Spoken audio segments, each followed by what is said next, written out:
Commissioners meeting February 28th to order. It is 9:02. Twyla, would you lead us in the pledge, please? I pledge allegiance to the flag of the United States of America and to the republic for which it stands, one nation, under God, indivisible, with liberty and justice for all. Thank you.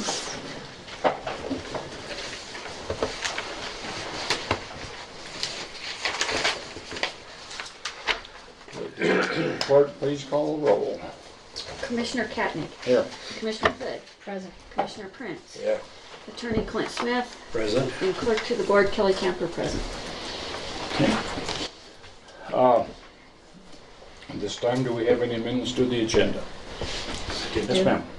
I'd like to place planning and zoning and our county surveyor and also the IT situation at the new building in Wetmore.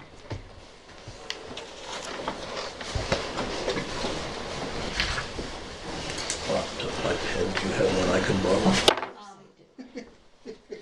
Okay, the suggested amendments to the agenda include planning and zoning discussion of the surveyor, and our IT update. Is that correct? Correct. Bob, I believe we also need to add that, the signature for that agreement. We also have a cooperative law enforcement annual operating plan between the Sheriff's Office and the Forest Service, which is something it's a very routine thing that we do every year. The Sheriff's Department gets about $8,700 a year from the Forest Service for law enforcement. They only have one law enforcement officer in this whole region on the Forest Service, and this is like if they drive through the campgrounds, there's some disturbances or questions or whatever. And it's something that we do. It has been done historically for a lot of years, and we do have an agreement here that we need to review and to sign. But I'll add that also to it then.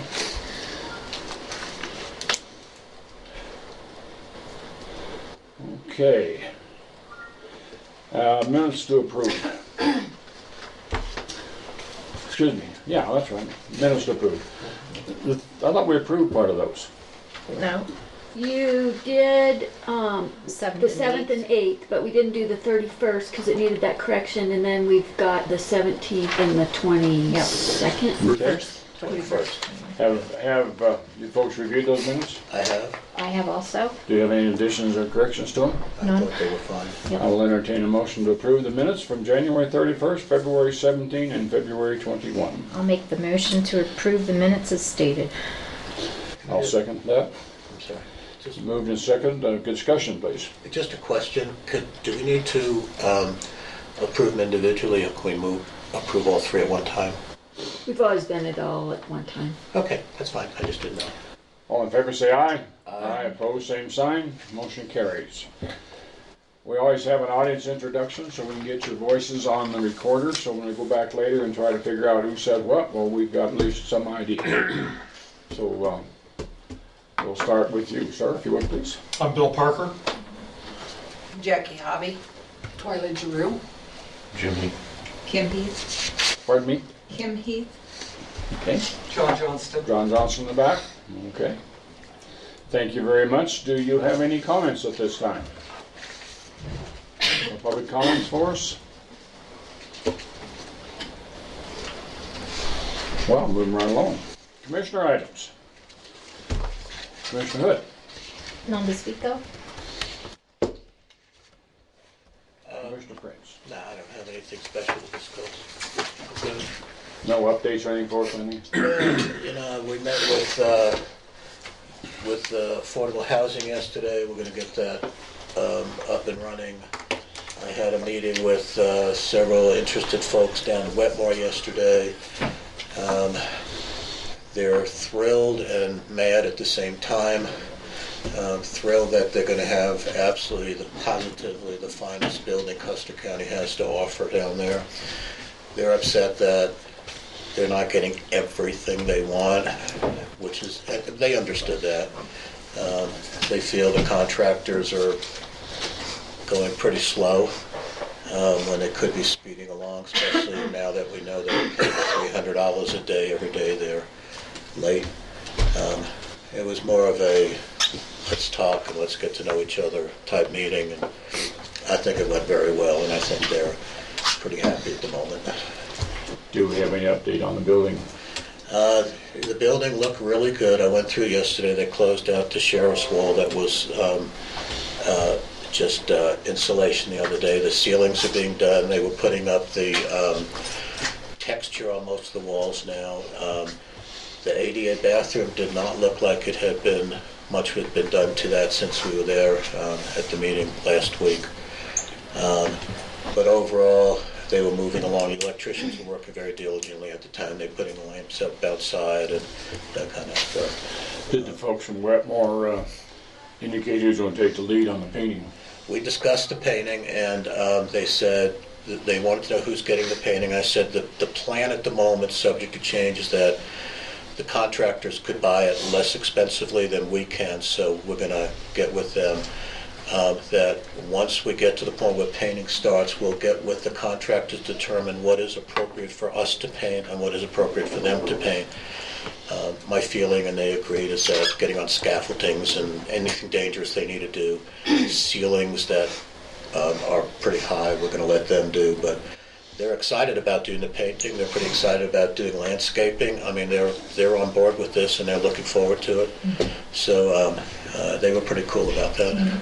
I just want to say that in the change order that was submitted by Justin right before our meeting last week, they did have like a credit of $3,000 on Right. painting. Exactly. So, And we're going to use that, it'll just come off the project. We'll use it because we're going to need to buy supplies, brushes and rollers and all that kind of stuff. So we're going to use that. But the manpower is going to be primarily Wetmore folks, and anybody else who wants to get paint on them is welcome to come help. So that's where we're going with that. I thought in our meeting with the contractors that they said that they couldn't buy the paint much cheaper than we could. Wasn't that what they said? I don't remember no, that. we pretty much gave them the go-ahead to do the paint. For what they're going to paint. No. What they said was they can buy the paint at a wholesale cost, unless maybe Ace would sell it to us at wholesale, something like that. We need to explore it. That's why I told them at the meeting, that's not a firm decision on who's buying the paint, because that question came up. But we would explore that when we're ready to think about start painting. We'll talk to Paul Wenke and see if he can buy it cheaper, and whichever way we can get it the least expensive is what we're going to do.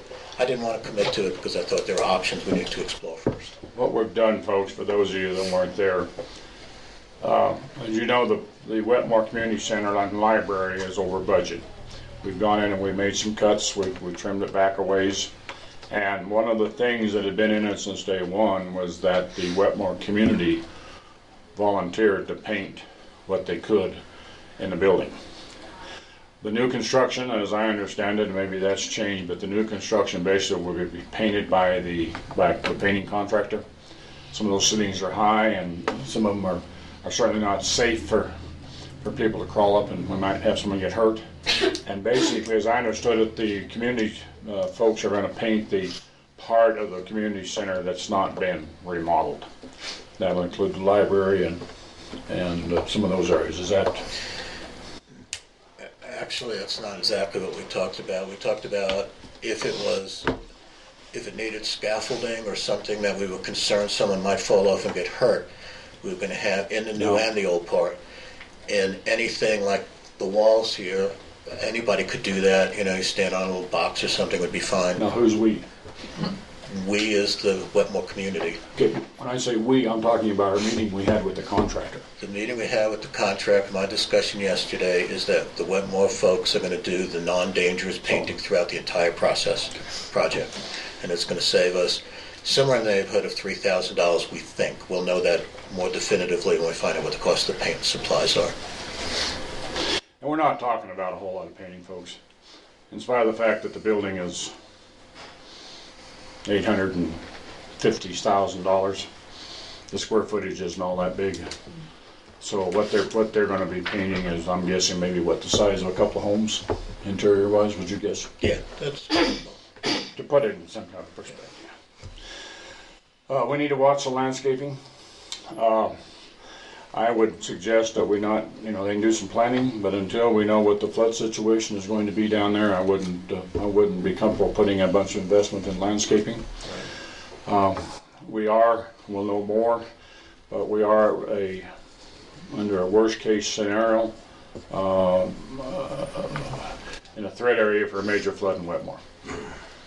And that major flood can impact some homes, or will impact some homes. So we're trying to work around and decide what we can do there. Good, anything else? No, they questioned about the grading of the road in front, and I told them that would be done by our road and bridge most likely once the project was done and we figured out what the grading is so that the water runs off appropriately into the creek. But overall, it was a good meeting. They're on board. They're very pleased. I kept saying, you're going to have the finest building in Custer County, and every time I said it, the mouths went like this. When I said you have the only elevator excluding the one going into Valley, I said, you guys got a great building here, and they were very pleased about that. So overall, they're very happy. Okay, I spent Friday in meeting most or 2/3 of the day with Forest Service. On Friday morning, I got a phone call about 7:30 from Paul Christine, who is the district ranger out of Canyon City. And we have a new assistant forest supervisor who's just come on board, and Paul wanted me to meet him, so we met up at the restaurant and spent about an hour talking about a whole wide range of things. So I'm excited about the new assistant supervisor. The man's done a lot of mountain climbing. He spent some time in the outdoors before he went with the Forest Service, and I think is going to be very amenable to working with us and try and get us some more resources up here. So I thought that was very positive. And then about 10:30, I stopped for a courtesy visit because I knew that Dennis Page was over meeting with Cindy at the Search and Rescue Building, working on mitigation and some of the planning and stuff we're looking at. And that ended up being about a 2.5-hour meeting. Again, we're exploring alternatives, trying to figure out what we can do, not only from a mitigation standpoint, and mitigation being countywide, mitigation for fire, but we're also trying to figure out what we can do to mitigate some potential flooding issues. That would, short term, we're looking at trying to get Hartscrabble Creek at least through Wetmore, have the trees and the limbs and the debris and stuff that's been deposited and accumulated the last 20 years. Try to get that out so we have a little bit of stream flow. But both the meetings were very, very positive. Dennis Page was the incident commander at Stage 3 on the Junkins fire when it first broke out in West County, and then went to the Forest Service. And is a great guy to work with, and has got, I think, some really good mitigation plans. We're looking at, there's a project that they've had on the books, I guess, since about 9 or 10 years ago, to do some mitigation over here from kind of the Horn Creek area, different parts of it, clear down towards Hillside. That's a $500,000 initial project, and that is still in the planning phases and so forth. But Cindy Howard is working very closely with the Forest Service on that, as is Extension. And I guess that's what I got to have to report. I Yes, just ma'am. want to say that actually elected officials were in an emergency training session for over 4 hours last Thursday, and you were present. I think we learned a lot. It was like an 8-hour session crammed into 4. So lots of good information that was shared. And what we're trying to do here, we wanted to get all of our elected officials who could come to it to understand what the incident command system is, how the incident command system works, and we hope to get some cross training. An example on the Junkins fire, Brenda come down and help man some of the activities down there, answering the phone and doing all kinds of stuff. And if we have a situation, it can be not necessarily a forest fire. We can have a flood, we can have a bombing, we can have a fire, we can have lots of different things that's going to impact. And we wanted to be, again, try to get our elected officials up to speed on what's out there, how it works, who does what where. And as you said, I think I'm happy both of you were there. It was She was in too. And you too, but it's, we have to make decisions. As an example, you folks probably already know this, but on the morning of the Junkins fire, first of all, we had to make a decision to declare disaster. Then we had to make a decision on how much a day that we would permit them to expend of county funds for resources. So there are financial obligations that happen every day during a fire. And now this gives us a chance to understand how that process works. Okay. Attorney items. I do have something rather significant to report to you, and this has to do with the long-standing lawsuit involving Custer County, Las Mojadas, and Mike and Laura Halpin. And just, this is more for the benefit of the folks in the audience, but the history of that is back in 2010, the Board of County Commissioners at that time attempted to deed a right-of-way or an easement on some land over near Wetmore to Mike and Laura Halpin. It's land, or it's an easement or a right-of-way that went across property belonging to Dr. Hamilton, who owns Las Mojadas. And there was a lawsuit filed as a result of that, how the county handled that in 2012. And litigation went on from then until the trial judge here ruled in favor of the county. That was appealed to the Colorado Court of Appeals, and last year in May of 2016, the Court of Appeals reversed the trial judge, basically put everything back where it was, said that the deed that the county had issued was invalid, it had not been done according to statute, so everything was back where it was. At that point, because I had not been involved in the lawsuit at all, we had a Boulder law firm representing the county, but at that point, I indicated to the board I thought I could handle it from that point on. I negotiated with the attorneys, the attorney representing Mr. and Mrs. Halpin, the attorney who is representing Las Mojadas. Negotiations didn't seem to be really, we weren't going anywhere. And I finally suggested to the board that I thought just filing a motion to dismiss the county from the lawsuit would be appropriate, that all issues involving the county in that lawsuit were resolved by the ruling of the Court of Appeals.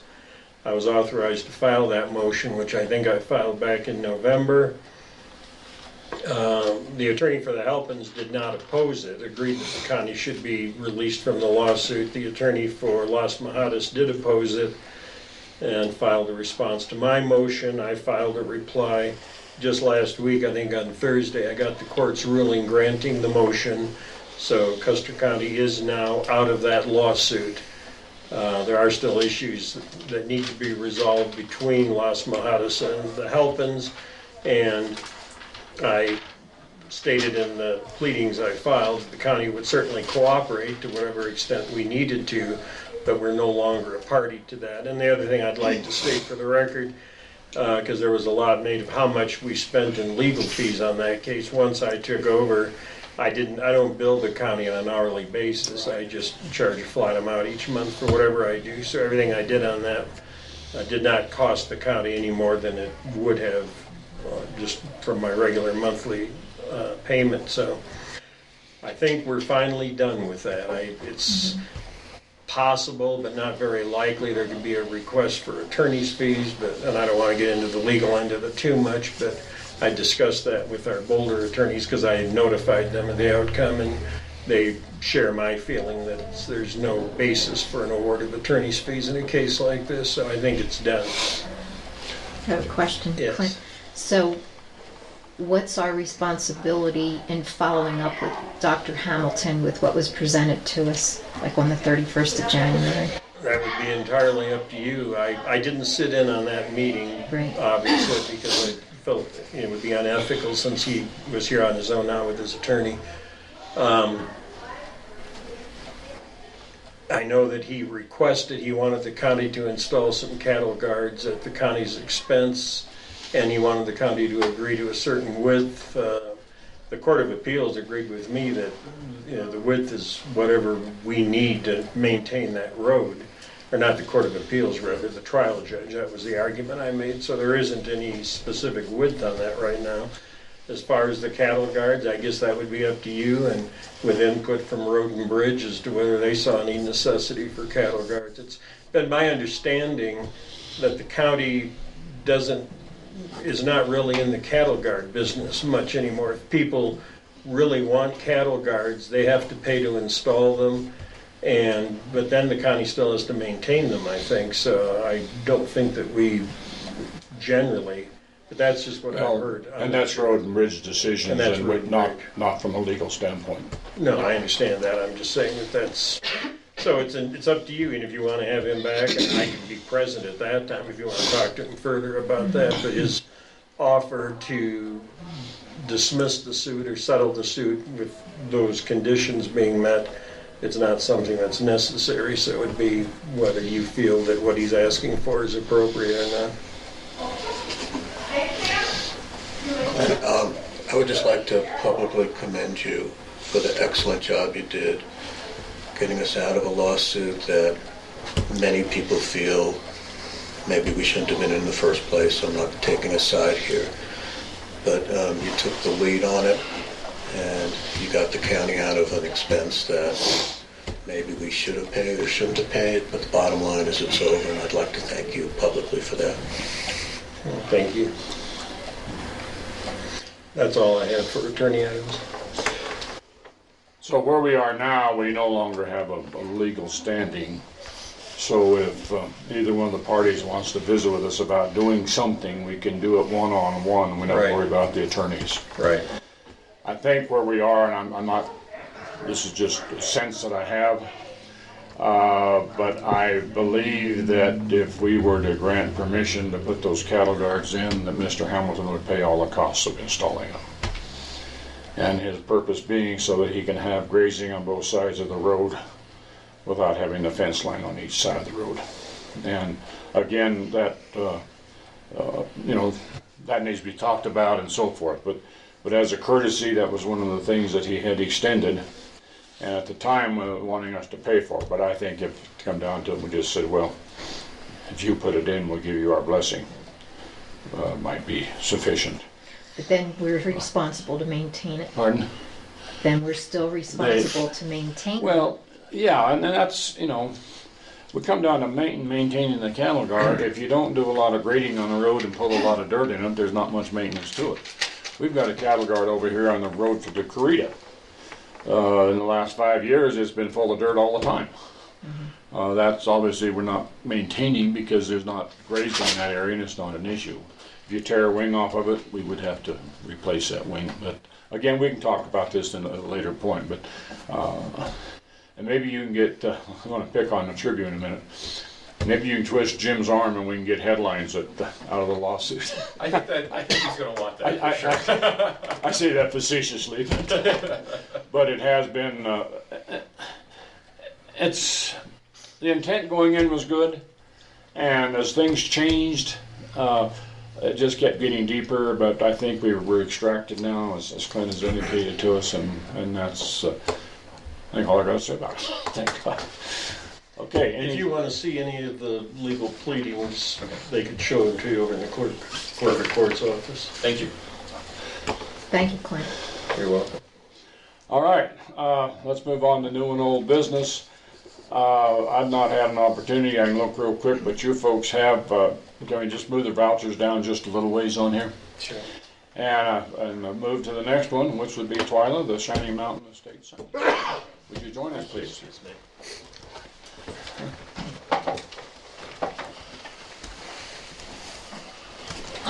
Come on. I join you? Sure. You are on. Welcome.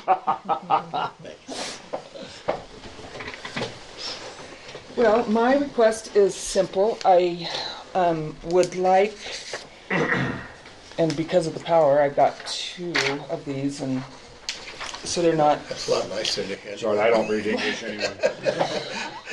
they're not black and white. But I would like to just respectfully request that you guys would allow me to put up a 4x8 sign that would look something like this. This isn't the final deal. It pretty much has all the needed information on it. Out on Shining Mountain, rather than having the whole subdivision dotted with signs. You know where Shining Mountain is? Yeah, across Okay, from good. Ace. Okay, Yeah. so that when people come into town, they'll see a nice looking sign, so that we can develop that out there. So when people come into town, it's a nice addition to town rather than seeing, I don't know how many little signs on every lot out there. So did you go to planning and zoning first? Because we do have ordinances for county signs. I did not.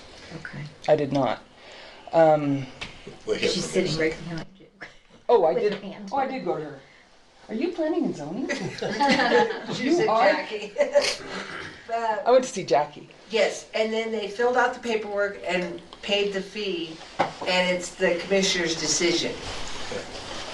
That's why I'm here. Okay. Is this a variance? Yeah, see, I Yeah. followed protocol. Is it a variance? It's a variance? Uh-huh. But for some reason, the commissioners do the signs if they're individually, like if they were connected with a special use permit, then the planning commission does it.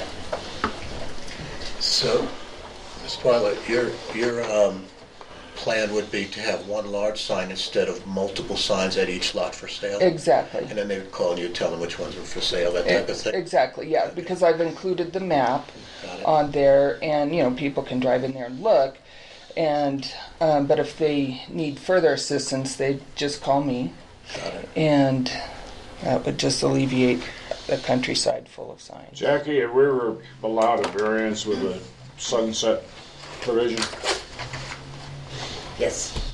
The one that Roger had, is that what you said? Sunset? well, if we were to I'm just general discussion. If this were to be approved, we could say, okay, you can have it for 2 years and it has to be removed by such and such a date, so it isn't there for 10 years. Yeah, you could do that, or also you could say in 2 years, or yeah, it's got to come down within 2 years. You can do that. I'm just thinking, so You can make any conditions you that there want. is some, that, you know, 15 years down the road, the sign isn't still up there and all flaked and so I forth. would like to speak to that. Yes, I'm just asking. Yeah. That's an excellent point. My sign will be, it's going to be a hard sign. So I know in the past there have been a couple different signs out there that were large, and that's fine. I'm not, it's going to be on a hard surface, so it's not going to be on canvas out there flapping in the wind. It's not going to be askew. And what might be a really cool thing to consider, based on your question, is, you know, that every 2 years or as needed, that sign is updated and repainted so that it doesn't go looking like that. So it's not a metal sign. I'm not sure where these, I want I you gotta to know find what who you will need to print see what too. I want. It could be metal. I don't think I can have it, I might be able to have a sign put on a nice piece of plywood, which that's not my choice. The metal would be my choice, or there's a hard vinyl.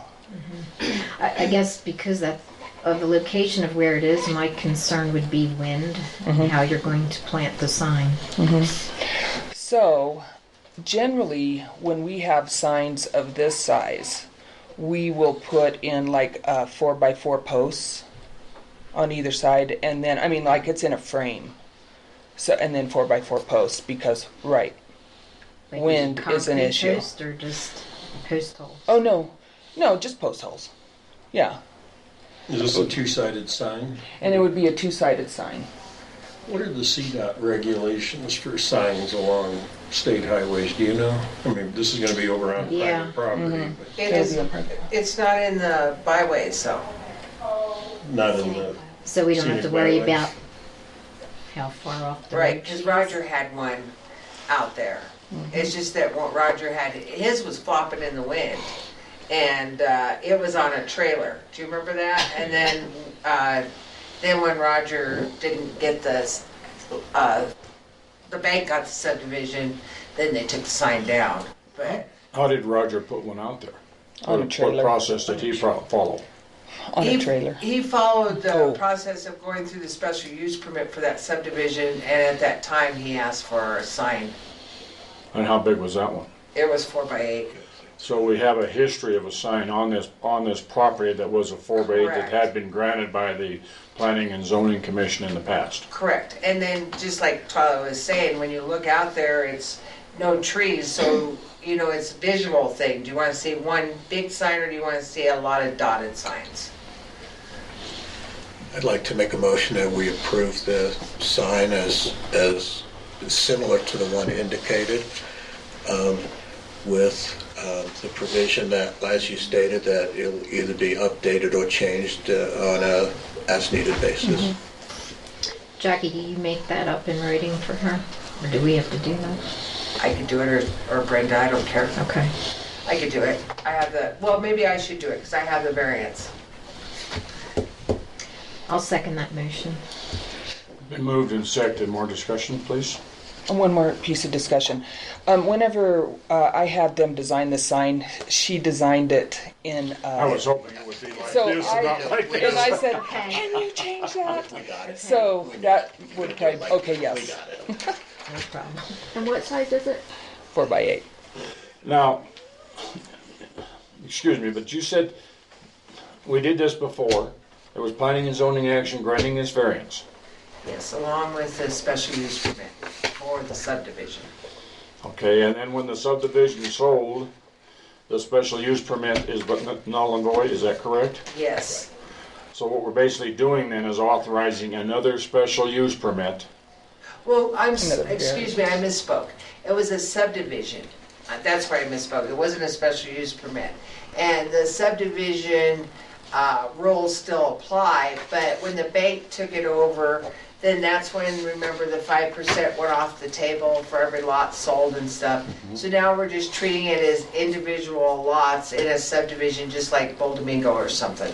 But it's, I'm confused on how we have it as a subdivision, then we treat it as individual lots. Because the subdivision was in Roger Camper and another partner's name. So when the bank foreclosed on that subdivision, they also came before the board and got the 5% for every lot Right.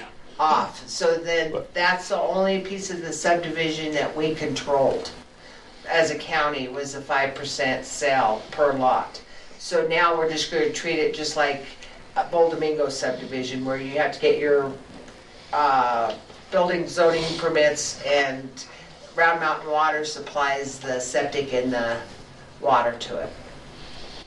Clint, I'm confused. What's the difference legally over what they had and what we're doing now? I mean, a subdivision had a right.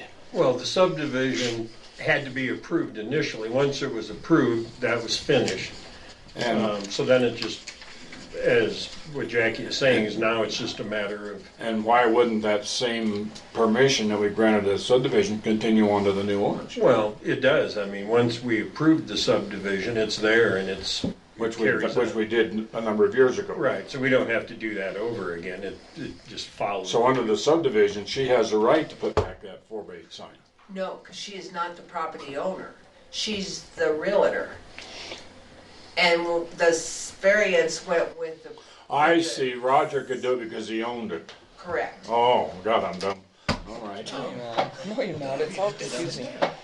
Um, But I am requesting this in lieu of the owner.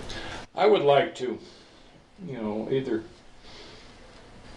I don't know what we want to say there, Clint, but I'd like to have either it's for a period of time, or if the sign becomes in disrepair or something, you leave Hayden Outdoors or whatever. I'm just looking down the road and it becomes an eyesore, so well, I've got a right to be there. I'm the new agent. Now, are we granting the variance to you as a realtor? Well, No. I We're don't know. I granting don't the think so. variance to the guy she's just representing Tony D. Lane. She's an agent for it. She's an agent for it, yeah. Right. So the variance actually is who filled it out, which is Tony DeLange. Tony DeLange, owner of the lots. He gets the variance. She's just the agent that is going to sell these lots in that subdivision. So it will be stated in the letter, it'll have be two letters. one to Hayden Properties in Carrotwilla and one to Tony DeLange, stating that these are the rules that you have to follow, and there'll be bullet points. Because if we see the sign in disregard, we can stop and What's ask the them. fee for this? $200. Okay. How long do you anticipate it's gonna take to sell off these lots? I mean, how long, I mean, I understand that's Dang, I wish I knew in that 2 years, you're answer. gonna have She's got a also- vacation planned in March. Right, exactly. Well, I mean, I think like a 2-year review would be appropriate. I hate to see her have to pay $200 every 2 years, as long as, if the sign is still in good condition. It's fine, but we review it and Yeah, that's what I would say, make that a condition, but not have to apply for another variance. We could just continue that variance then. Did I not make a motion that Yes. it Yeah, included? and then I seconded it. Okay, no, that would be, aside from approving it, that it would be kept up in good condition. Yes. So I think that was, it might have already been in there, but you can be more explicit if you want to. I'd amend it, if you want to do that. the language that you had in your motion, if we want to read it back, I don't think it specified the time period and the specificity we've got down to here. I think I really do, but then that would be your pleasure to amend the motion, or? I'll be happy to. I'm not sure exactly what you wanted. You want me to say that Well- the future fees would be Well, I think abated? amend the motion to approve the variance on the condition that the sign be maintained and that there'll be a review every 2 years, and as long as the sign is still in good condition, we'll continue the variance without any additional fee being charged. Okay. So moved. And I'll second. We're out of order because we already have a motion on the table and then seconded. Do you want to? I accept the amendment as suggested by council. Okay? This is the man that said we need to follow Robert's Rules of Order. So, Okay, and I'm going You to said- second all right. the amendment. Any more discussion at this time? Yes, sir. Would you repeat the motion? Oh my God. No, we can't. Any other questions? Let me just say something. That as long as the owner has the property listed with Twyla, she's got a contract to advertise the property. You're granting her permission to advertise it. But when that listing expires, and we don't know if that's 6 months, a year, how long her contract is for, but when her contract expires, that sign comes down. She can't The- advertise property. She doesn't list. The variance isn't to her. She's the one doing it. The variance is to the landowner. Right, but that Right, sign, Jackie? but that sign may It's- not stay up with her name. No, but the variance we're issuing isn't to Hayden Property Outdoors. We're issuing a variance to the owner of the land that he can have a sign up there And we don't advertising. care whose name's on it. Pardon me? We don't care whose name's on Right. it. It can be anybody. I do. And the reason I do, somebody's got to be responsible for it. Correct, but if she loses it, then they get another letter. So we go through the same thing again? No, I'll keep an eye on it. The variance is for the property owner, so it The goes, owner. That's what I just said. It's for the Right. property owner. right. But And the they sign have to- She's here as his agent. Right. the sign would have to be He could switch changed. agents. And they at have to time. just adhere to the same rules that you've Yeah, set but I mean, forth. that's a we don't care what the sign says. We're approving a sign of that size, and Yeah. that goes with the property. That's what I said. All right. Any other discussion? John, would you like, I was being facetious, would you like us to repeat that motion? No, I'm in perfect agreement. Okay. No question. But it is that the motion is to approve the sign for 4x8, and that it will be maintained in good condition, and at such time, every couple of years, we'll review it, and if it's a problem, Yeah. My only concern was that a property owner is allowed to advertise his property for sale. well, it is, and the other thing, we're getting into deep water here on the other side of the fence, is that now, anybody that wants to advertise, all the realtors can come to us and say, well, I'm representing Sam, and I want to put up a 4x8 sign. It's not the initial Look at thrust, all the it's the money long-term you'll- ramifications. Pardon me? Look at all the money you'll make off the fees. Well, I'll still continue to pack my lunch. The circumstances here are location, I think where this is close to town, you know, it's on a highway, Then the amendment. it's a high-traffic area, in the amount. and we're not in violation of the scenic byways? Right. They have no sign regulations? No, that's not a scenic byway. Well, I'll check the scenic byways then. Isn't this the byway this way, or does it just go north? I think it just goes this way, 96 comes into town, east and west. and then it ends in 96. 69. So 69 is not part of scenic byway. No, I thought it was just east and Yeah. west. No. East and west. I'm not aware that it is. I know 96 is. Okay, but the other thing we have to be sure is that this meets in the state highway setbacks and so forth. If it's located on private property, you can put up a sign. But if they put that sign on the state highway property, no, then they would have an issue with it. But it's on private property. Okay. Any other discussion? All in favor signify by saying aye. Aye. Pose same sign. Motion carries. Thank you guys very much. Thank you for your Good luck. patience. Do you want these back, Ms. Bud? Oh, you don't want that beautiful sign for your file? I did. We'll just admire it when we drive by. Thank you, Jackie. Yeah.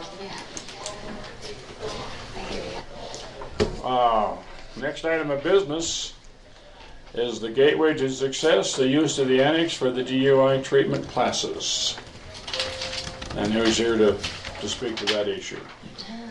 I don't think anyone's here, and I did let them know that it was on the agenda, but I think they're just asking permission to continue using the annex for what was it, Rocky Mountain, Right. something behavioral health used to do those Right. classes, so it's a different, The different companies, same place. yeah. But I believe they were using the interview room, weren't they? I don't know. Do you know? I don't know this. But Which Oh. one they use, I don't know. Because otherwise, if they're trying to do any kind of counseling, and a veteran comes in, there's no place for them to wait if they're utilizing the meeting room for a counseling session.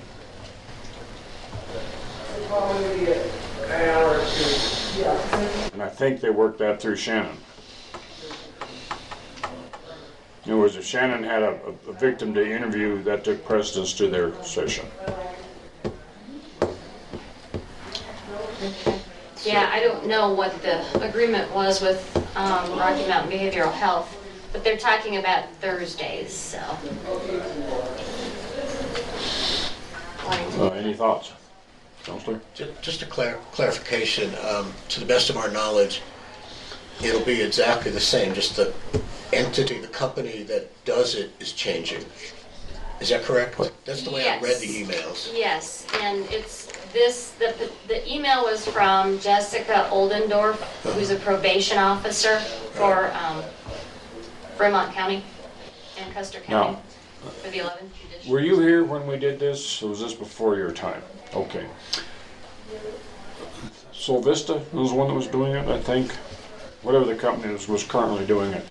The problem we have is that if you have a DUI and you're required to take classes, and the classes are only offered in Canyon City, how do you get from Westwood to Canyon City without either hitching a ride or having someone take you, or illegally driving without a license? We felt we needed something up here to facilitate those folks in this community. So the company that was there before was utilizing, I believe, and I will double check, but I think they were utilizing, we have a room over there for victims interviews in the annex, and it's not used very much, but we need to have it be able to use it. And I think what we said was you can use that room as long as we don't need it on a particular day. yeah, what they're asking, I just pulled up the email. They're asking if a Thursday treatments would be possible, and how do we know? We don't know. We don't know that. No, and the agreement with the other company was that they were flexible. If we had to use it that day. Okay, but they're just asking that question. Yeah, I think they're looking for something that's the same as what we were doing with the other. That, you know, I'm assuming Jessica, since she's with the 11th Judicial District, understands how it worked with Rocky Mountain Behavioral Health and understands that it would work the same way with this new. So. And the other little push we get into, which is a minor one, but we have I believe this is a for-profit company. And if they are a for-profit company, we're letting them use county facilities without any rent. I mean, it's a minor point, but it's a procedure. Was Rocky Mountain Behavioral Health a for-profit? That's what I'm asking if it is. I don't think so. I doubt it. But I don't know. Would it be appropriate if we just postpone this till the next meeting? So we have They're no back- wanting to start treatment on 3/2. Yep. Well, then you could have been here today for a meeting. I mean, maybe it's up to you two. What your thoughts are. Well, I think we do need to have that discussion, and we need to have the research done on whether that other organization is paying anything. Yeah, I'm concerned with the same thing you are. I don't want to just agree to a date and a time if we don't know if someone else has it reserved or needs it. I think maybe a conversation that they have with whomever needs to know and then come to us and say, we're all in agreement, are you okay with And it? the first priority is that is for the use of the sheriff's department I understand. to interview victims or whatever. I understand And that. then we go as we can from there. Yes, John. Is it permissible to allow them to do it on 3/2 on a one-time basis? Because I'm assuming maybe the weather kept them from showing up today.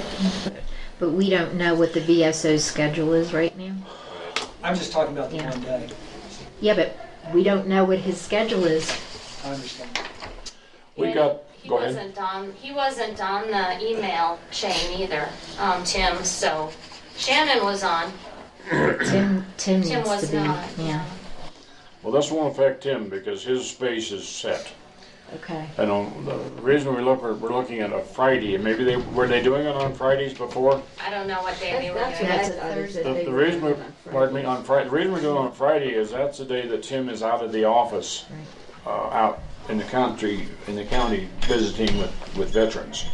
So he's not using that office on Friday, but on Thursday he is. And this is a Thursday they're requesting. So, FYI, they are a non-profit organization. okay.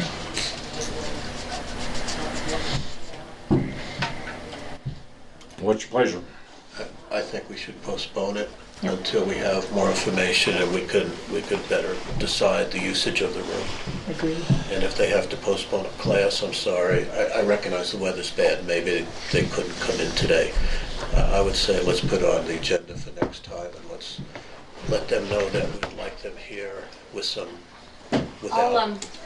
I'll call her and see whether the 7th or 8th works for them to be here. So, Well, someone to be here. we still need the information to make the decision. If, Right.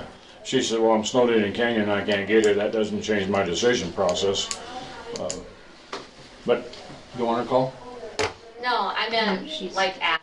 Oh, okay. I'll just call and see whether the Yes, 7th or 8th sure. works. Sure.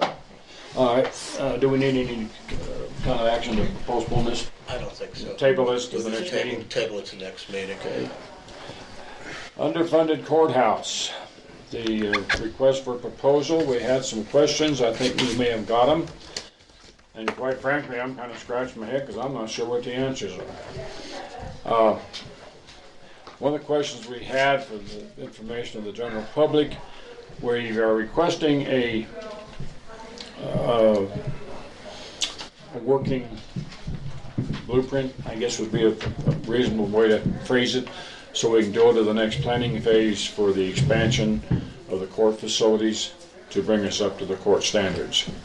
And we sent out a request for proposals to do this work. And one of the firms, and I think questions are well raised, will Custer County provide a current survey for use in our design? I would say yes, we can, because we have a county surveyor. This is usually something that the owner coordinates and so forth. So that, we've got that. Next is a current geotechnical report will be required to support the structural design. Similar to the survey, it is quite common for the county to hire a geotech engineer directly. However, we can assist in coordinating this as part of our fee. Let them know. The next one is we understand the county has $144,000 in available funding for this design effort. However, it was noted in the RFP that the anticipated cost of work is not to exceed $2 million. We think it is possible that the total team fees to address the addition and basement as well to address the addition in parentheses and basement, as well as many other ADA deficiencies in the existing building will exceed $144,000 of available funding. This will, concerning a $2 million construction budget. This will especially be a concern of the response to questions 1 and 2 above indicate the design team is to carry the survey and our geological tech. In the event all proposals received will exceed current availability of $144,000 fee budget, with the county designed to accomplish as much documentation at this time that could be supported by the available funds, or would additional funding be secured to complete the documents? Thank you very much. If we have any other questions, we'll contact you. I have not been through a building process. I think maybe that Donna has most experience, and Jay's getting a lot of experience. The thought was that when we had the initial $144,000 appropriated, that we were not looking at a basement under the addition, which is right over here to the south, and we were not looking at an elevator. The numbers that Shannon brought to us, showing the number of court dates, the activity in that court, our current facility right now is running almost at capacity. And within the next very few years, I think we're going to have a second courtroom. If we go in and put in blank space, empty space down there now, it's cheaper than building on later, but something we'll have to consider when we see what our funding costs are. Is that a fair summation as we visited? It is. I would also like to ask them, I'm going to have to pull out that booklet, but the other concern would be the IT part of this. So with the planning stage now, this should be addressed for the future. So I can place a call if you'd like and ask them if they are looking at that at all. It needs to be addressed. No, we're talking about IT in the courtrooms, right? Because we can't do anything over here IT-wise. Over there. Yeah. I agree. We kind of learned down at Wetmore that the architect and the contractor said, oh, IT, that's something you got to do separately. So I think you're absolutely correct on it in terms of we better assess it now and determine what those needs are going to be and get a part of this in the infancy phase. So, good call. So, well, I think we can do the survey one. I think we take care of without any issues. Sure. Mm-hmm. Do you agree to that? Oh, yeah. Yep. The geotech report, I don't know what one of these costs. I have no idea. John, do you do geotech reports? No, sir. Just a comment when available. Go ahead. Does anyone know, are there any regulations about having a courtroom in a basement? We're fine. Okay. Now these folks, at least the firm we use for our initial planning documents, they do this all the time. They're experts in the field.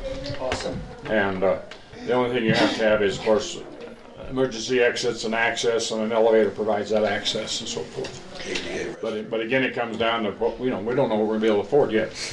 Mine would do. Well, we're looking at $1.5 million to $2 million. So are you saying that they're questioning this 144 initially is now up to 2 million because we've added that space below? What we've asked is that we want to have and once we get this, let's say it, they said it would cost about $100 a foot, I believe, for the basement. But my point being, I guess, if we plan it, these are just planning documents. There'll be a lot of discussions and so forth. We plan it with the basement included, and then we see what that's going to add to it to see if we can achieve it. And if it's not achievable, well, then we just don't do that part, because the next step after what these folks do, we will then go out to bid to the Whitlocks and so forth of the world. And at that time, it gets down a lot more finite. So I don't mind placing the call to find out what the geotrack report would cost, and I'll find out about IT. I think that's appropriate. I appreciate you doing that. And, Brenda? Well, He says, as well as the many ADA deficiencies in the existing building, we're not concerned about the existing building. Well- So you can scratch that off.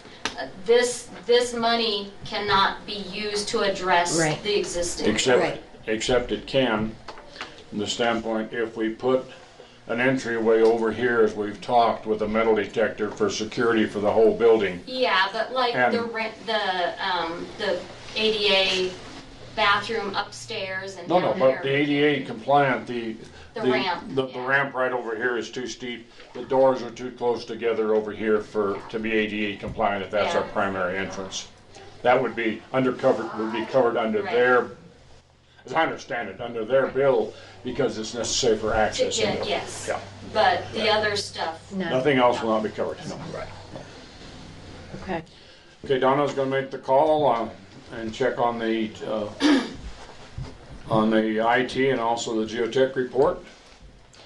And I think we need to maybe instruct them to, from a planning standpoint, we'll be looking at the basement. And then at later times, if we cannot secure funding for it, then we will be removed from our construction.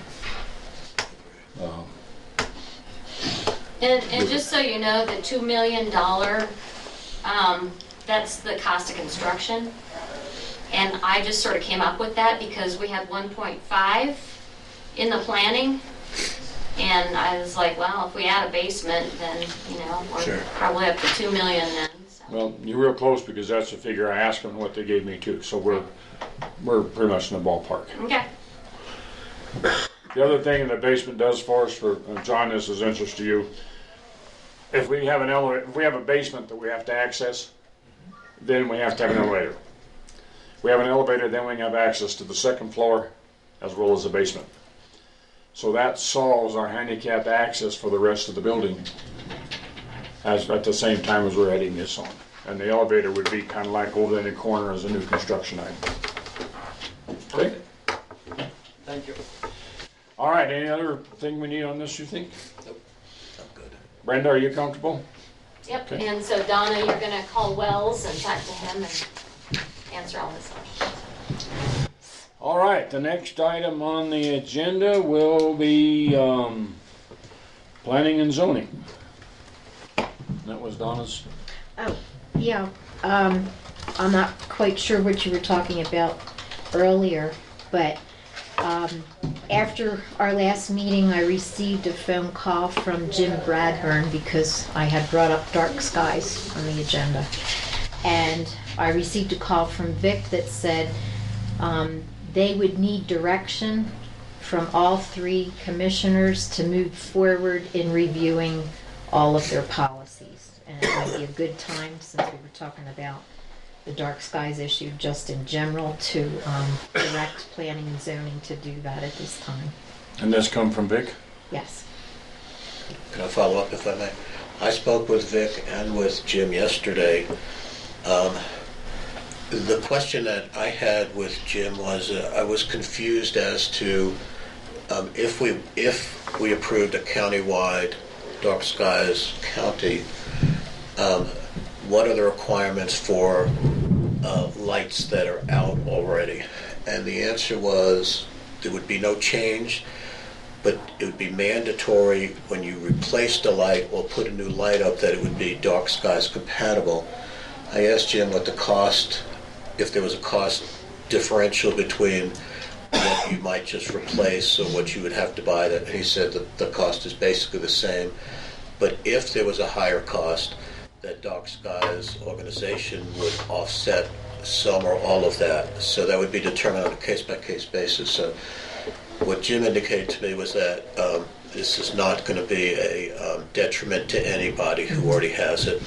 So, I mean, if we feel it is worthy of moving forward, we probably ought to get some public hearings going and start discussing that and let people voice their opinions, as you said, Chairman. This morning, Vic come in early. We visited. And again, for the audience, what we're talking about is that we've had a request. We have a Dark Skies group who I assume you're familiar with here in town. And they would like to have the valley designated as a dark sky reserve. Meaning that as we have the lighting here in the top of the sun rays to the top of the west, basically, in county line to county line, that we either encourage or we require that the lighting that comes in be dark sky compatible. There's been no action taken by the commissioners formally on this in the past. In the past, they have endorsed it, but I can find no actions that have been taken. They have sent letters to the electric companies requesting that any fixtures that they replace with a shielded fixture or a dark sky compatible fixture. And I don't think that's been done in the last 5 or 6 or 7 years. Part of it's going to be from personal experience. I've called to replace mine. It's going to cost me about $300 to buy a light to put out there. Or I can get one from St. or Crystal Electric, and they'll charge me $12.50 a month rent for it. The energy consumption is considerably less with the dark sky compatible with a fairly high level of lumens. So over time you do have some energy savings. I was visiting with Twyla Giroux earlier, and her immediate one was one of pushback because people don't think they'll be able to see good enough. So kind of where we left it this morning when Vic was here is that we need to have some kind of a workshop. They were thinking they would do it as planning and zoning, and my thought was that we need to do it as commissioners instead of planning and zoning because this is a wide county issue, and would have it maybe over here just in the courtroom. But that's kind of where we left this morning, and that I'm not getting into the question that you raised as to going through all of the planning and zoning. I think that needs to be done, but I see them as two kind of separate questions. Okay. And my thought was if we want to do a workshop, we'll do it sometime in the latter part of March. Okay. I mean, his conversation with me was, obviously this instigated the questions, but it would be a good time to begin the process of looking at everything that they do. Yeah, I think that, again, we come up with Vic and Jackie and see how they would, what their thoughts are, and we just, that would probably, I'm not throwing tasks out there, but that would probably fall into your auspices as planning and zoning for whoever you would see fit or what you would. That's what I would think, and I like your idea of a workshop maybe in the courtroom if we have enough participants, where we can get the players come in and explain to the audience what it is, why it's good or bad, what additional, if any, costs will be, just an informational type discussion, and then we can go on from there depending on what kind of response we get. But I really would like the public invited. I mean, we're all in agreement with that. I'm just reiterating I would that. like to have that in the evening instead of during the day. That's fine. John, you had a comment? Would your approval require compliance? That is part of the dark sky mandate. You must. This would be very similar, and you were on the town. Excuse me, go ahead. I'm sorry. Anytime you change a light, any light that there stays, it's grandfathered in. If you change a light or put a new light up, it needs to be dark sky compatible. That, according to Jim yesterday. Okay.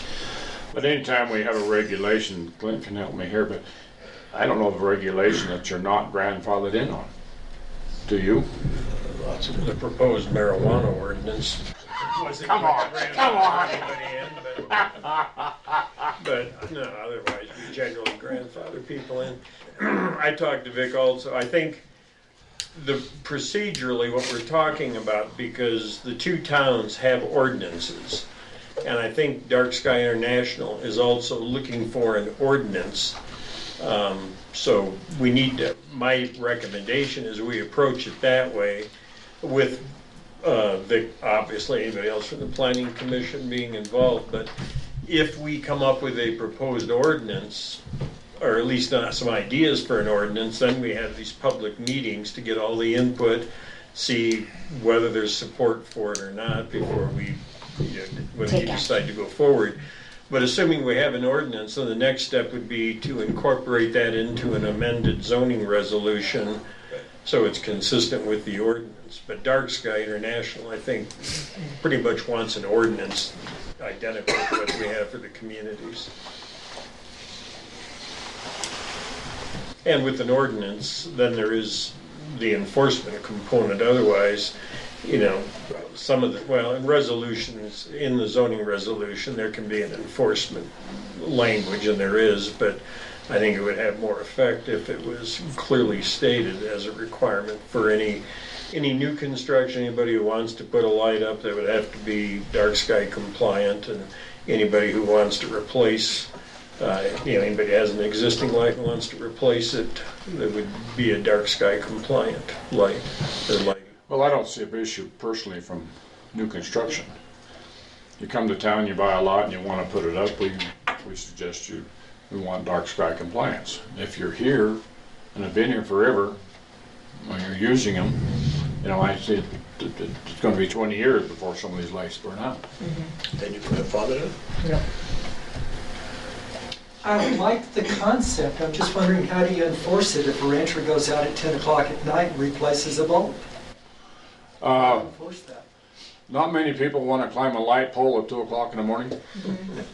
Yeah, I like the concept, I just don't know how to enforce it. And if you repair your own bulb, you repaired your own bulb. You come down to get a construction permit if you're going to remodel your kitchen, well, that's kind of the same kind of a thing, I would think.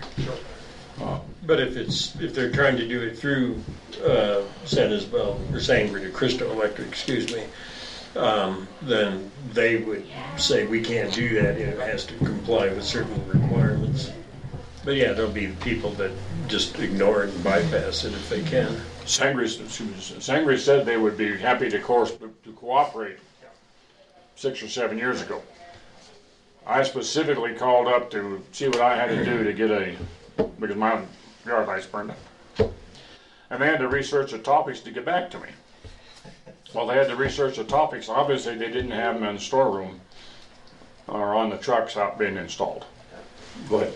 Okay. I was just going to ask, procedurally, Clint, do you think it would be appropriate to go ahead and have a proposed ordinance first and then start the public discussion, that type of thing? Is that what I heard?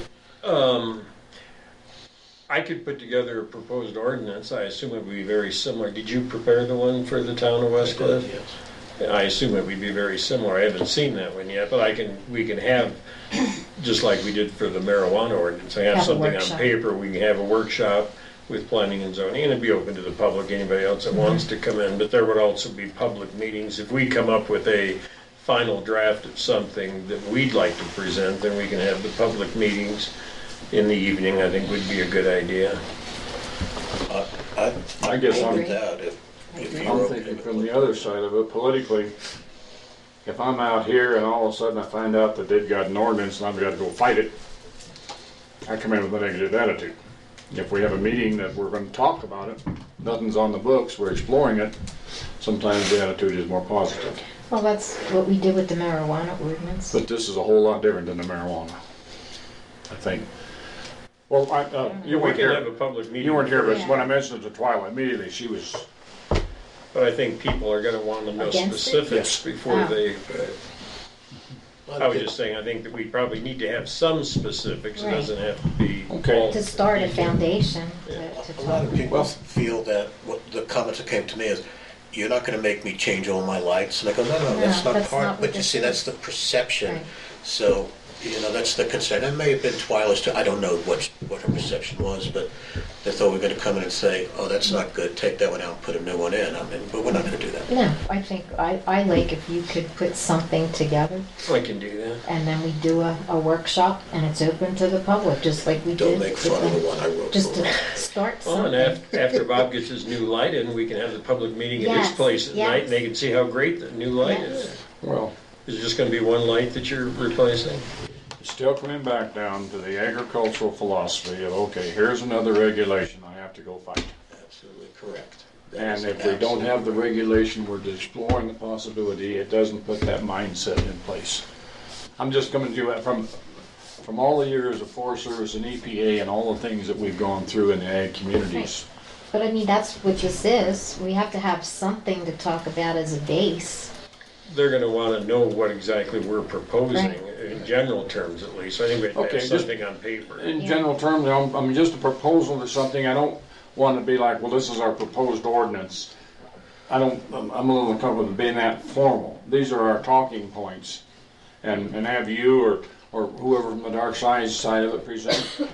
And That's what Jim agreed to do, but Yeah. we've got to start as commissioners to start somewhere, so. I'll put something, talking points, then don't label it as a formal proposed ordinance. That Yeah, may turn talk, people- talk, I just like talking. talking points, it's fine. I just, maybe I'm being too sensitive, but it's just that mindset that we have in agriculture. A lot of them is just another one we gotta fight. And I don't want them to come here to fight, I want them to come here to visit. So do we wanna set a date for this? Or set it at the next meeting? I think we need to talk to Jim if he's gonna be part of the presentation I think and he look at has to his be. schedule too. When you're So, a member of the organization, I mean, you could answer questions also. I could answer, but Jim definitely needs to be there. Sure. And I wanna have Vic involved also. Oh, yeah. Right. yeah, That's fine. I mean, So would you like to take the lead in getting this set up with Vic Yeah, and what- Jim and so yeah, I'd forth? be And happy find the to. time we can schedule it and go from there? I think what we need first is, Clint, when, there's not a big rush in this, but when you have a proposal, why don't you send it to me? And then I'll go ahead and we'll set up a future board item to discuss this. or no, we should do a workshop. Yeah, That but- way it's a well, public thing. I would prefer the three of us look at the proposal First. first and say, oh yeah, we can live with this, and then invite, because if we say this is not something we care about, then we would kill it right Just then send and it to there. us for review. I'd rather not have it as a formal agenda item, because then it comes out that we're endorsing it. There are a lot of things we discuss we don't endorse. But if we sit down and we talk about it, we can have discussion as to whether we feel it's appropriate or not, and then bring it to the public. I just feel that would probably be the appropriate way, but. Well, I can get some, I mean, I'm familiar with the requirements are for the dark sky reserve, and I'll get a copy of the town ordinance and try to put some talking points together and have them for you for our next meeting next Tuesday. But I'll send it to you ahead of time. I mean, I'll email it to all of you so you can see what I'm suggesting we talk about and what might, or what we should consider having an ordinance. Comfortable with that? I'm fine. Okay. All right. Donna wanted to discuss surveying. Yeah, we touched on the request from Wells Squire, having the local surveyor with their request that we just talked about. So in general, I guess I wanted to have a discussion on some other projects that we could have the surveyor too. I'm not sure where we are on the Great Creek Bridge. That was You know what did Roger want? Roger Squire, you said? No. Wells Squire. Is Oh, the Wells architect. Squire, I'm sorry. They just I put got that Squire in on the there. brain. Yeah, no. This is the request from them from the local surveyor, so that would be one request. I'm not sure where we stand on the Great Creek Bridge. Does any surveying have to be done for that? Well, Gary and I talked about this, and I think, but again, only we can survey it, but half of it is in town, not in the county, because the town owns to the middle of Grave Creek. But what I would like to, I think I would like to see there is that we survey the existing fence lines, and so we have a meets and bounds on those. And then Gary and I have also talked about making that bridge wider, so that we do have a pedestrian crossing, or room for pedestrian, a bicycle lane, or whatever on each side, because and then a guardrail. Because right now, if you meet a bicycle on the bridge or someone walking, it's pretty narrow. And again, these are just discussions that we've had. But I would, I think it's good business from both of us to have a fence line. Not that that limits us to what our boundary is, but at this present time, that's what we've identified as an acceptable boundary. At some future time, if we had to have more room, we still have that opportunity. Right. I like that idea. And then the third request, after our training last week, my wheels were spinning. Do we need to have any surveying done on those burn scars or that area elevation in general with the bridges? We were concerned. Where we are on there, I can't answer part of that because I don't believe we have elevation surveys on each of the bridges. the first area that I would see from the burn scars and private land and stuff, I don't see where we need any of our surveying county-wide, because it's either on national forest or some private Okay. land. But on the county right-of-way, I think we need to well, we got two of the problems. First of all, we have the channel, which needs to be cleaned up through Wetmore and through Greenwood. We have some homes that are at a fairly high level of risk for flooding. Especially in Greenwood, there's a couple of homes where they're actually lower than the bridge is. The road is lower than the bridge is. There's a dike there now to keep it in the channel. If we get a big flow of water down there, it's going to cut that dike out and go right down the road.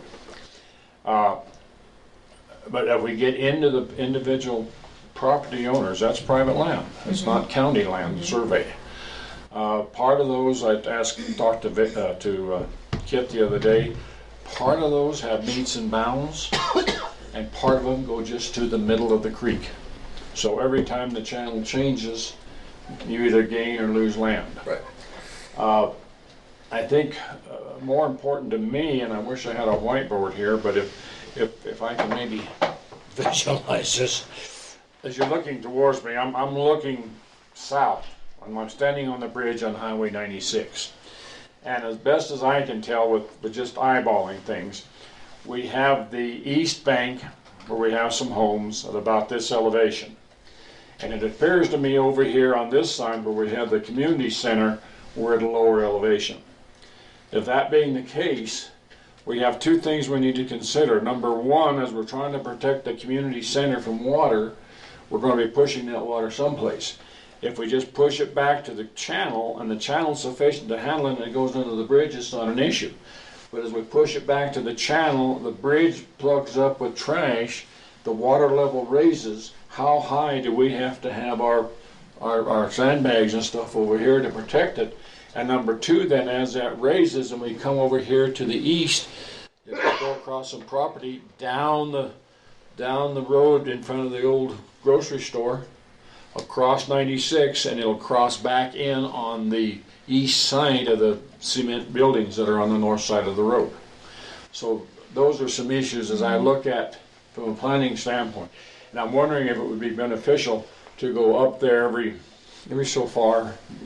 If it doesn't change much, we're fine, but if we get at least some cross-section elevations across there so we have an idea of the width of the channel, the depth of the channel, the level of the bank, and what we would need for any kind of a structure to prevent flooding. I guess I'm just looking for us to be proactive instead of reactive, and I don't know how long it will take him to do this. And we talked about 60 days last Thursday where we could be in some kind of trouble. So. Well, and this is all going to be, it's a much bigger picture. I mean, we have the ultimate responsibility, and again, we need to get Cindy and the rest of the players in.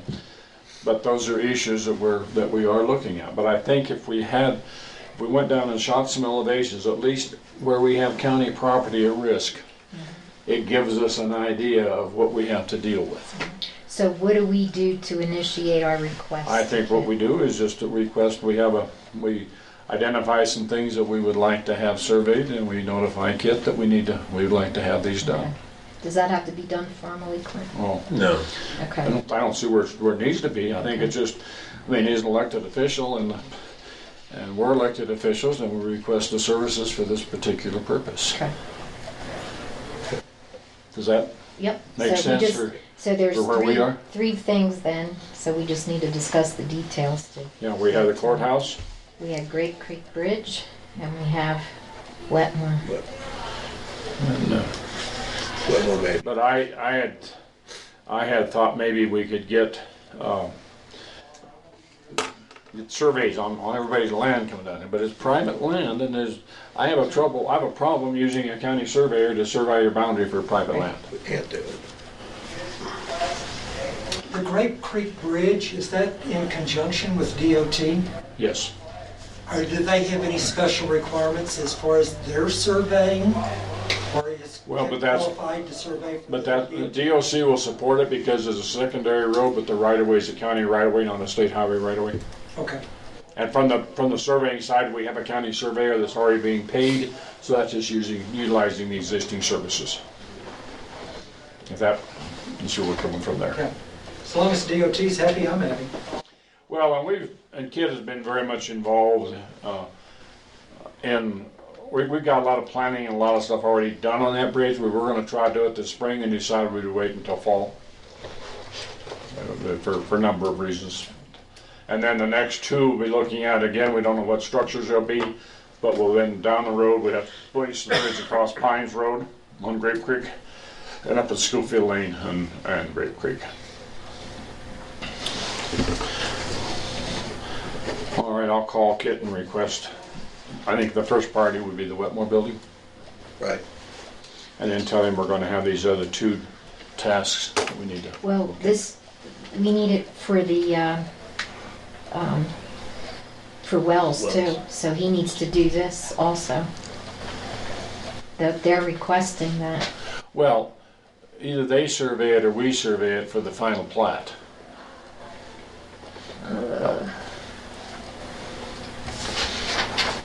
For you, it says, will Custer County provide a current survey for use in our design? Yes. But I ask him to, because see there again, he just can't go out there and survey. Because he has to know what the footprint is of their design. So I'll just say that we Yeah. will use our local elected official. to Yeah, and survey. I think they have to say, this is what we want surveyed, Right, I think and we establish those meets and bounds, because he wouldn't know where the corner was going to be until somebody. I think of this question, Yeah, Kit could I'll just find call out. him and let him handle it. He's an elected official, it's no issue. Okay, you had something on IT. Yes, I had requested that the contractors get back to me with 3 different IT resources from our February 21st meeting. And I didn't hear anything, so I called Tony last week and he got back to me Friday afternoon and said that the phones, I guess we have an account with CenturyLink down there, according to him, and he said you would want to have CenturyLink also drop your lines for IT, so it's on one account. So I can follow up with Donna. I don't know who's submitting the bills down there, or whether they just come here for payment. They do come here. They come directly here. You're talking about the Whitmore IT. Yeah, well, their phone bills right now are with CenturyLink. So you would just we'd have to get a quote from CenturyLink on what it would be to wire that building Right. for IT. So it's both on the same account, not a separate contract. Right, I'm good with that. I Take agree care of with it? that, yeah. So I'll just follow up with Donna and get our account number and. Yeah, she has all the information. I don't know, did they get a copy of this agreement No, with? I emailed that to everybody. did? And now- Which one is Have you this? seen I'm pretty it? sure yesterday I emailed that. I read it. Okay, at this time, nothing else on the IT? Nope. Okay, at this time, I would like to discuss the cooperative law enforcement annual operating plan and financial plan between the Custer County Sheriff's Office, the Forest Service, which are Pike and San Isabel, and Cimarron and Comanche grasslands in the San Carlos District. Basically, what this is a boilerplate that we're paying the wages at prevailing rate of $30 per hour, including the miles patrolled. The patrol on any forest development road in San Carlos District. We're going to be patrolling primarily from Custer standpoint, the Alvarado campground, the Davenport campground, the Ophel Creek campground, Lake Isabel recreation area, Lake Creek campground, North Hardscrabble dispersed sites, and we can take off of there the South Hardscrabble dispersed sites. Well, we just scratch that because that road's closed. There'll be nobody in there. That's fine. Just scratch it and we initial it or something, or Well, do we need to leave that in there in case people are going in on a closed road? I I guess I'd rather leave it in, would be my suggestion, and they'll handle it as needed. And the other one being the Comanche Vulnerable Trailhead. Does council has reviewed this, and you have no reservations as to signing it? No, and I saw that Shannon had signed off on it, so he's fine Okay, and with it. I would like to have a motion from you folks authorizing me to sign off on behalf of the Custer County Commissioners. I'll make a motion that we endorse with your signature Exhibit A of the Cooperative Law Enforcement Annual Operating Plan, a financial plan between the Custer County Sheriff's Office, the USDA, the Forest Service, Pike and Isabel National Forest, Cimarron and Comanche National Grassland, PSICC, San Carlos Ranger District. I'll second that motion as stated. Okay, any discussion? Call for the question. All in favor say aye. Aye. Aye. Opposed, same sign. Motion carries. And we do need to correct the spelling of my name on here. Okay. That you can Or do. change your name. You know, I drink a lot of coffee, but I'm short of tea, and that's my name. All right. Is there any other items that should come before the Board of County Commissioners at this The time? bills. We have the Oh, that's right. vouchers. Do I hear a motion? I've been reviewing some here. Do I? And I looked at them last night on my little computer. Do I hear a motion to approve the vouchers? I'll make a motion to approve the vouchers as listed. Second? I'll second it. Oh, I'm sorry. No. I looked at I you. thought you were asking if I was second. I didn't know you were. No, I didn't. I said second. I second. Sorry. And, okay, any discussion? Just one question. Our beautiful new computers, I'm noticing that there's a donation for $4,281.80 to Chuck Alito. I'm assuming that was... No, it wasn't to That's not him. it? That is the computers, but he did the initial payment, so the donation goes back, but it's for the county commissioner computers. And this is from you. Yep, Okay. and thank you. Let's thank, Welcome. what do you want to do? Just want to... I was just clarification. I'm Okay. fine. We could call it. And what we've done, for those of you here in the audience, as Donna has stated, that she will use her salary for county benefits. And the reason you see we've got, and I can't even get mine to work this morning, I just got it Friday, but we each have a laptop, so now the reason these are important, if we use our personal computers, they're open for subpoena, for open records and everything. This enables us to have a county computer, which we've not had before, most counties do, and for conducting county business and emails and all of that stuff. And these were our courtesy as a donation back to the county from Commissioner Hood. Thank you. Do we have any questions on that? John, are you clear on how we did this? Good. Okay, no other business that comes before us at this time. I will, Yeah, you have to We vote have on to the vote motion, on- yeah. oh, Yeah, approve the bill. all in favor, say aye. Aye. Opposed, same sign, motion carried. At this time, we're going to go into recess. Bob, can I have one other question? I'm not sure if you asked if there were any public comments. Maybe I missed that back at the Yeah, beginning. he did. Asked for Okay. public comments, and nobody had. All right. I just was wondering if these folks had anything to say, but if you asked for it, then that's fine. Okay, and I believe I'm correct in this. At this time, we are going to recess the Board of Custer County Commissioners, and we will reconvene in the executive session at 2 o'clock for the purpose of the Road and Bridge Assistant Supervisor interviews. Just a comment, Mr. Chairman, with the weather the way it is, we're going to be discussing the Assistant Road and Bridge Supervisor. Will they be needed to be out moving snow and stuff, or should we continue with the interview? I talked to him this morning, Okay, and if we have a necessity, we'll postpone these and. perfect. And That's all I was concerned. and that will be their call, but right now, looking at stuff, I think we're fine. If we have to postpone this, what are you doing tomorrow afternoon? Come in here, whatever you need me. I'm fine. Or that's fine with me if we need to. And while Donna's checking her calendar, an update for the rest of you. Clint, would you raise that calendar behind you so I can see next week? Next week, first of all, we have a broadband meeting, open house on the update on the 3rd that we need to go to. And that following week, on the 9th, we will have a meeting here at 2 o'clock, an update on the Junkins fire and mitigation and floodplain. We will have a second meeting at the Baptist Church in Wetmore at 6 o'clock.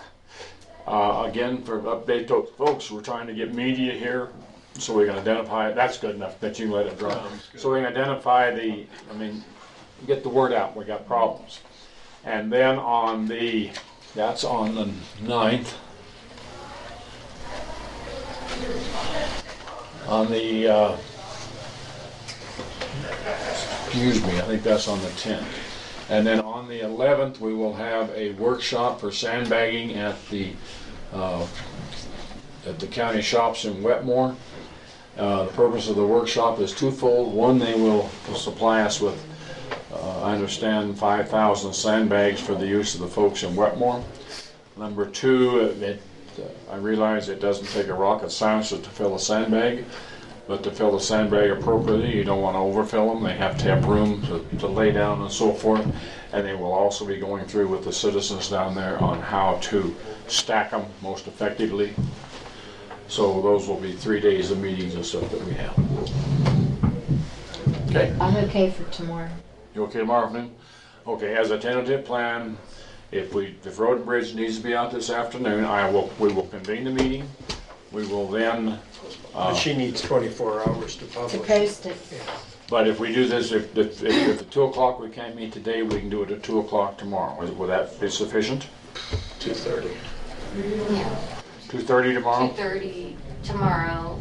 If Gives we you decide at 2 24 today, hours to gives me get the 24 notice, hours yeah. to have it up. So you would about 2 o'clock work, you need 2:30.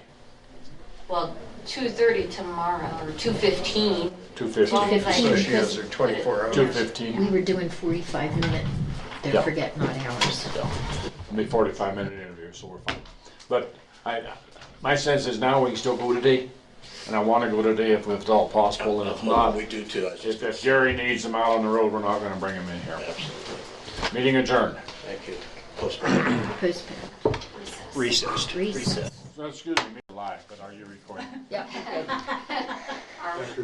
Right. I'd like to reconvene this February 28th meeting of the Custer County Board of County Commissioners. And at this time, I will entertain a motion to go into the executive session. I'll make Motion that. it. Go ahead. I'm sorry, go ahead. You interrupted. Commissioner Hood made the motion, seconded by Commissioner Prince, to go into executive session citing Colorado Revised Statutes 246402 regarding personnel matters. All in favor say aye. Aye. Opposed, same sign. Motion carries. We are now in executive session.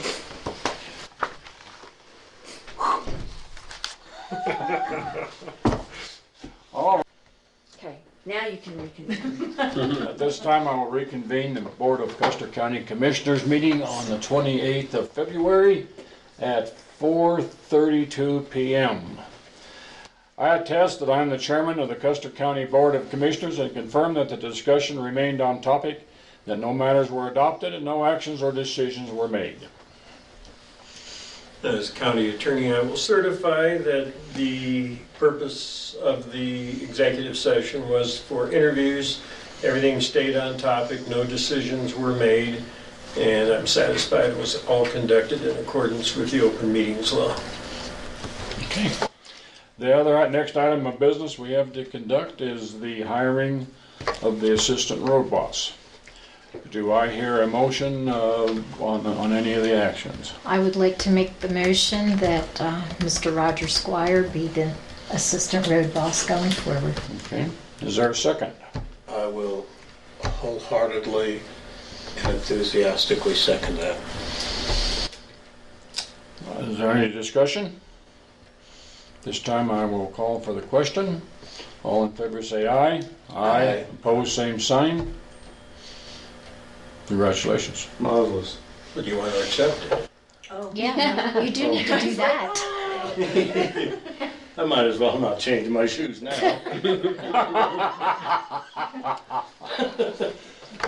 Well, Roger, I think we've Thanks. We've been very, I think we've got a great crew between you two, and I appreciate all you bring to the table. We do. Thanks for getting this done because now. Yeah, but Gary I and just want to say something.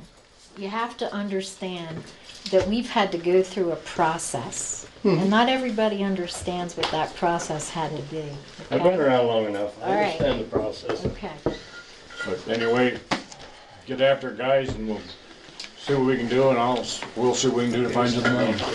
Yeah, we need you to come down at your earliest convenience. The guys are up in arms about pulling people out of the ditch and stuff, so we need to get that ironed out for these guys. Well, let's just take a few minutes. Do we have a couple more minutes between you two? Well, we can adjourn. No, we Well- need somebody to come down there. No, I want to talk about you, but I'll be happy to come down. I want to see where we are. I'd like to visit with you three about that first. Okay, well, To at figure this it. time, I will adjourn the meeting, because this doesn't need to be in a meeting, I don't think. And I'll just tell the guys, at this point in time, they just need to get a hold of me for any Yeah. decisions pertaining to, Well, next week we have a report due, yeah. so if you want to bring it up at that time. What's your thoughts?